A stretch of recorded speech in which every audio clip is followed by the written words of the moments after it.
नमस्कार दर्शकों, मैं राजेंद्र भोगावत योग प्रशिक्षक चैनल में आपका स्वागत करता हूं। मैं आज आपको किस करवट सोना चाहिए ये महत्वपूर्ण बात बताने जा रहा हूं। किस करवट से लेटना और बैठना चाहिए। 4 तरीके होते हैं सोने के: पीठ के बल, दाहिनी करवट, बाईं करवट और पेट के बल।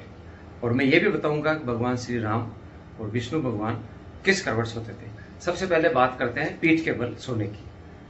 सामान्यतः लोग पीठ के बल सोते हैं, ये पूर्णतः प्राकृतिक है। नवजात शिशु भी पीठ के बल सोता है। इसके लाभ ये है कि पीठ के बल सोने से कमर में दर्द नहीं होता, गर्दन में दर्द नहीं होता, चेहरे पे झुर्रियां कम पड़ती है। और जिनके दोनों कंधों में दर्द है उनको पीठ के बल सोना चाहिए। इसका नुकसान ये है कि अगर बहुत ज्यादा स्पंजी डंलप वाले गद्दे हैं तो आपके कमर में और गर्दन में दर्द हो सकता है और खर्राटे और सांस की तकलीफ हो सकती है। दूसरा है दाहिनी करवट सोना। दाहिनी करवट जिनको गुस्सा ज्यादा आता है, जिनका बीपी हाई रहता है, उनको दाहिनी करवट सोना चाहिए, क्योंकि उससे बायां स्वर चलता है जिससे शरीर में ठंडक मिलती है। और जिनके बाएं कंधे में दर्द है वो भी दाहिनी करवट सो सकते हैं। फिर है बाईं करवट सोना।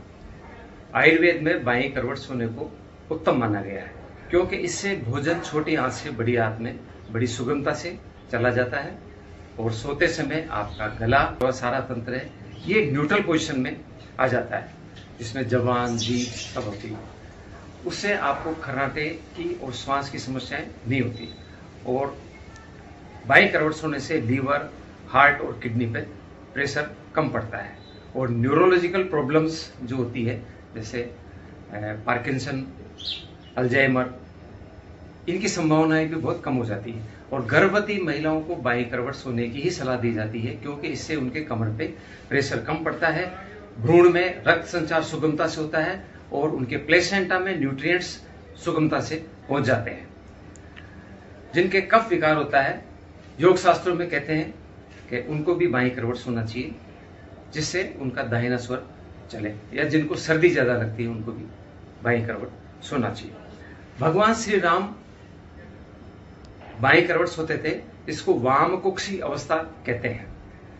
हमारे हिंदू शास्त्रों में लिखा हुआ है कि दोपहर का भोजन करने के बाद भगवान अपने बाएं हाथ को सिर के नीचे लगा करके 1 घंटा बाईं करवट सोते थे। और माइथोलॉजी कहती है कि भगवान विष्णु भी शेष नाग सैया पर बाईं करवट सोते थे, इसलिए बाईं करवट सोना ज्यादा लाभदायक है। फिर पेट के बल सोना। पेट के बल सोने के कोई लाभ नहीं है, सिर्फ खर्राटे और श्वास संबंधी तकलीफ में थोड़ी निजात मिलती है। लेकिन पेट के जो आंतरिक कोमल अंग है उन पे प्रेशर पड़ता है। रीढ़ की हड्डी का जो नेचुरल कर्व है उसको सपोर्ट नहीं मिलने से गर्दन और पीठ का दर्द हो सकता है। सिर्फ नवजात शिशु को दूध पिलाने के बाद बर्पिंग के लिए, डकार आने के लिए कुछ समय के लिए पेट के बल सुलाते हैं। अब मैं आपको प्रैक्टिकली बताऊंगा कि किस करवट लेटते हैं, लेटने का तरीका क्या है, और किस करवट उठते हैं और कैसा तकिया लगाना चाहिए, उसकी साइज हम कैसे सेलेक्ट करें। आइए प्रैक्टिकल करते हैं।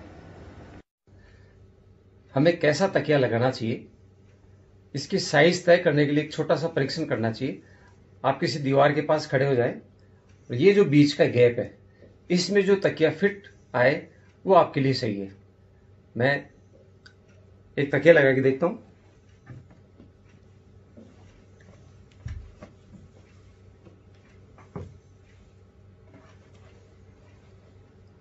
इसमें थोड़ा गैप है, ये तकिया सही नहीं है।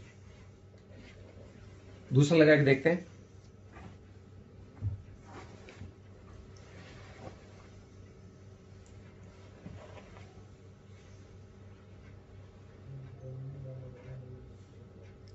ये तकिया सही लग रहा है, इससे मेरे कान भी टच हो रहे हैं और दूसरी दिशा में ये दीवार से टच हो रहा है। इस तरह से अपने तकिए का सिलेक्शन करें।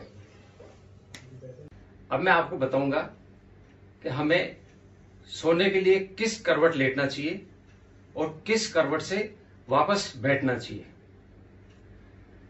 हम जब भोजन करने के पश्चात सोते हैं तो हमें बाएं करवट से लेटते हुए और फिर सोना चाहिए। इससे हमारा दाहिना स्वर वो एक्टिव होता है और उससे हमें ऊर्जा मिलती है जो पाचन के लिए ठीक रहती है। और जब हम योग, प्राणायाम और ध्यान करते हैं उसके पश्चात हमें दाहिनी करवट से सोना और वापस बैठना चाहिए। ये इसलिए कि हमारे शरीर में योग से अतिरिक्त ऊर्जा, हीट उत्पन्न होती है। उसको शांत करने के लिए जब हम दाहिनी करवट का इस्तेमाल करते हैं लेटने और बैठने के लिए, तो बायां स्वर चलता है जो शीतलता प्रदान करता है। अब मैं आपको बताऊंगा कि हमें किस तरह से सोना चाहिए। मैंने वाम कुक्षी अवस्था का नाम भी दिया था। भगवान श्री राम वाम कुक्षी में सोते थे। बाई करवट लेटते हुए, बाई करवट ही सोना जो आदर्श तरीका है। इस तकिए के इस छोर पे चेहरा रख के सोएं। बाएं हाथ को यहां रखें, दाहिने हाथ को यहां रखें। पांव में थोड़ा सा कर्व हो, यहां भी रख सकते हैं। ये आरामदायक पोजीशन है। इससे आपके गर्दन और कंधे में दर्द नहीं होगा।